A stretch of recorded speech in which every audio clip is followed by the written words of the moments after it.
Hi அண்ணே, பிறந்தநாள் நல்வாழ்த்துக்கள். ஆனால் திடீர்னு ஃபோன் பண்ணி உங்களை பற்றி ஒரு வீடியோ பேசி அனுப்ப சொன்னார். என்ன பேசுறதுன்னே தெரியல. ஏன்னா உங்களை பற்றி பேசணுன்னா நிறையா இருக்குது, நிறைய நல்ல விஷயங்கள் இருக்குது, நல்ல குணங்கள் இருக்குது. அதை ஒரு வீடியோவில் பேசி கவர் பண்ணுறதுன்றது வந்து முடியாத விஷயம். ஏன்னா அந்த அளவுக்கு நிறைய இத்தனை வருஷங்களில் நிறைய நல்ல விஷயங்கள் நிறைய நடந்திருக்கு. ஸோ அது ஃபுல்லாக பேசணுன்னா ரொம்ப கஷ்டம். சிம்பிளாக சொல்லணுன்னா, ஒரு அம்மா மாதிரி ஒரு அக்கா மாதிரி தான் நீங்கள் எப்பயுமே பிஹேவ் பண்ணியிருக்கீங்க. அண்ணின்னு கூப்பிட்டாலும் அம்மாவா அக்காவா தான் நான் உங்களை பார்த்துருக்கேன். நீங்களும் அப்படியே தான் பிஹேவ் பண்ணியிருக்கீங்க. என்ன இது வரைக்கும் ஒரு வெளியால் நடத்துகிற மாதிரியோ எப்பயுமே நடத்துனது கிடையாது. எங்கள் அம்மா என்கிட்ட எப்படி பிஹேவ் பண்ணுவாங்களோ அந்த மாதிரி தான். சமயத்தில் ஆச்சரியமாக இருக்கும். ஏன்னா அவங்க இது என்ன வேணும் ஏது வேணும்னு எங்கள் அம்மா தான் கேட்டு கேட்டு சமைச்சு தருவாங்க. எனக்கு பிடிச்சதா சமைச்சு தரணும்னு நினைப்பாங்க. நீங்களும் அதே மாதிரி கேட்கும் போதில் எனக்கு ஆச்சரியமாக இருக்குது. என்னடா இவங்க அம்மா மாதிரியே பிஹேவ் பண்ணிட்டு இருக்காங்க அப்படின்னு சொல்லிட்டு. ஆனால் அதெல்லாம் சொன்னால் வந்து நீங்கள் வந்து அதை இது பண்ணிக்கவே மாட்டீங்க. சட்டையே பண்ணுறது கிடையாது. விஜய் சும்மா ஏதாவது பேசிகிட்டு இருக்கேன், அதை கிண்டல் பண்ணாத அப்படின்னு சொல்லிட்டு போயிடுவீங்க.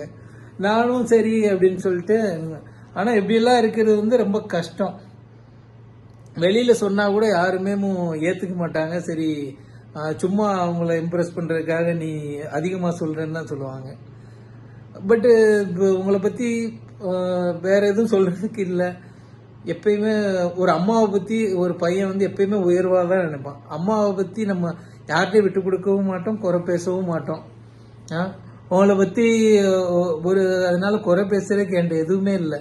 நீங்கள் என்கிட்ட கோவப்பட்டிருக்கீங்க, வச்சுருக்கீங்க, அதெல்லாம் எனக்கு ஓகே தான். ஆனால் ஒரு நாளும் ஏடா இவங்க கோவப்பட்டாங்க, இவங்கள்ட்டெல்லாம் நம்ம எதுக்கு திட்டு வாங்கணும் அப்படின்லாம் தோணுனதே கிடையாது. சரி, அண்ணி தானே திட்டிட்டு போகிறாங்க அப்படின்னு சொல்லிட்டு ஜாலியாக எடுத்துகிட்டு தான் இருந்திருக்கோம். ஆனால் நாங்கள் சிரிக்கும் போதில் உங்களுக்கு எவ்வளோ கோபம் வரும், அந்த சிரிக்கும் போதில் கோபம் இன்னும் அதிகமாகுன்றது வந்து அப்புறம் தான் எங்களுக்கே புரிஞ்சுது.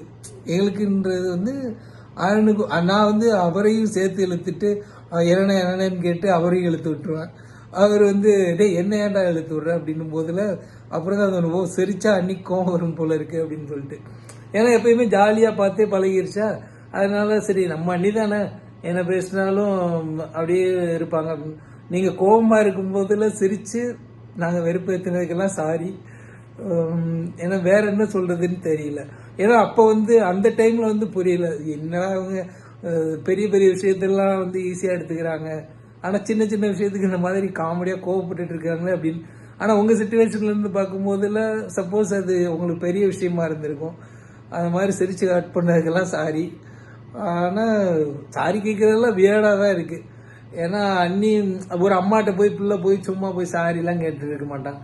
அப்படியே போகிற போக்கில் எல்லாம் மறந்துடும். சரிம்மா என்னம்மா அப்படின்னு சொல்லிட்டு மறந்து போயிடும். சரிம்மா சரிம்மா விடுங்கம்மா அப்படின்ற மாதிரி, அந்த மாதிரி தான். ஆனால் அதுக்காக டேக் இட் ஃபார் கிராண்டட்னு எடுத்துட்டோம் அப்படின்னு நினச்சிடாதீங்க. எப்பயுமே நீங்கள் வந்து எனக்கு ரொம்ப ஸ்பெஷல். ஏன்னா எனக்கு கிடைக்காத ஒரு அக்கா பாசம் இதெல்லாம் ஹாஸ்டலில் இருக்கும்போது நான் நிறையா ஃபீல் பண்ணியிருக்கேன். என்னடா நம்ம தனியாக இருக்கோமே, நம்மளை மட்டும் ஏன் இப்படி தனியாக விட்டுட்டாங்க அப்படின்னு சொல்லிட்டு. நான் வந்து டெல்லியிலேயே செட்டில் ஆகணும்னு ஃபஸ்ட்டு முடிவு பண்ணதுக்கு காரணமேமோ குட்டிமா தான். நீங்கன்னு சொல்ல மாட்டேன், குட்டிமாவுக்கு அப்புறம் நீங்கள். ஏன்னா நான் யாருன்னே தெரியாத முழுசாக பழக்கமாகாததுக்கு முன்னாடியேமோ அது டெல்லியில் வந்து நான் என்ன செய்ய போகிறேன் அப்படின்னு சொல்லி கேட்கும்போதில் நான் இருக்கேன்ல உனக்கு அம்மா மாதிரி அப்படின்னு சொன்ன ஆள் நீங்கள். ஸோ வந்து அந்த ஒரு பாயிண்டில் தான் வந்து எனக்கு வந்து அண்ணியை ரொம்ப பிடிக்க ஆரம்பிச்சது. என்னடா இப்படிலாம் ஒரு ஆள் இருக்காங்களா அப்படின்னு சொல்லிட்டு மனசுக்குள்ளேயே தோணும். அப்புறம் வந்து சரி ஓகே, அவங்களோட நேச்சர் இது. அது மாதிரி அன்னைக்கு வந்து பொய்யா நடிக்கலாம் தெரியாது. அவங்களுக்கு கோவம்னா கோவம், விஜய் இது பண்ணாத அப்படின்னு சொல்லிட்டு டக்குன்னு சொல்லிடுவாங்க. அதே மாதிரி சந்தோஷமா இருந்தாங்கன்னா அதையும் முகத்திலேயே தெரிஞ்சிடும். நான் ஒரு சில நேரங்கள் அண்ணியை ரொம்ப வெறுப்பேற்றிருக்கேன்.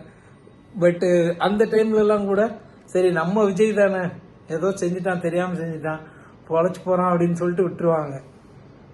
மற்றபடி அண்ணியை பற்றி இன்னும் நிறைய விஷயங்கள் ஷேர் பண்ணுறதுக்கு இருக்குது.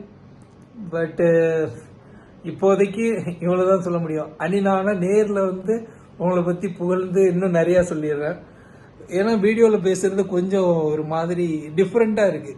என்ன பேசுறதுன்னு சத்தியமா தெரியல. ஓகே நீ, தேங்க்ஸ் ஃபார் த லவ். அப்புறம் உங்களை மாதிரி ஒரு ஆள்லாம் இருக்கிறது ரொம்ப ரொம்ப கஷ்டம் உண்மையிலேயும். என்ன பேசுறதுன்னு இதுக்கு மேலே தெரியல. பிறந்தநாள் வாழ்த்துக்கள். எப்பயுமே நீங்கள் வந்து சந்தோஷமாக இப்படியே இருக்கணும். எங்கள் அண்ணி வந்து இதே மாதிரி இருக்கிறதா எங்களுக்கு பிடிக்கும். சரியா? ஓகே நீ, பாய். பிறந்தநாளுக்கு நேரில் வர முடியல, டென்ஷன் ஆகிடாதீங்க. முடியும் போதில் நான் வரேன், கண்டிப்பாக வீட்டுக்கு வரேன். ஆனால் இதை சொன்னாலும் அண்ணி சொல்லிடுவாங்க, பேச்சுக்காக சொல்லிடுறாங்க விஜய். சும்மா ஃபோன் பண்ணேன்னா உடனே இப்போதான் ஃபோன் பண்ணணும்னு நினச்சேன் அப்படின்னு அடிச்சு விடுவேன் அப்படின்னு சொல்லுவாங்க.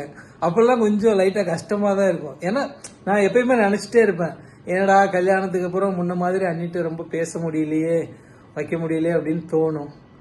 ஆனால் என்னன்னு தெரில, அது ஒரு இது விழுந்துட்டு கேப் விழுந்த மாதிரி ஆயிடுச்சு. ஆனால் எப்பயுமே அண்ணி வந்து எனக்கு ரொம்ப ஸ்பெஷல். அவங்களும் அதே மாதிரி சொல்லுவாங்க, விஜய் வந்து என் தம்பி, அவன் வந்து எனக்கு எப்பயுமே வேணும் அப்படின்னு சொல்லுவாங்க. ஒரு இன்னொரு அம்மா மாதிரி தான் நான் எப்பயுமே அண்ணியை பார்த்துருக்கேன்.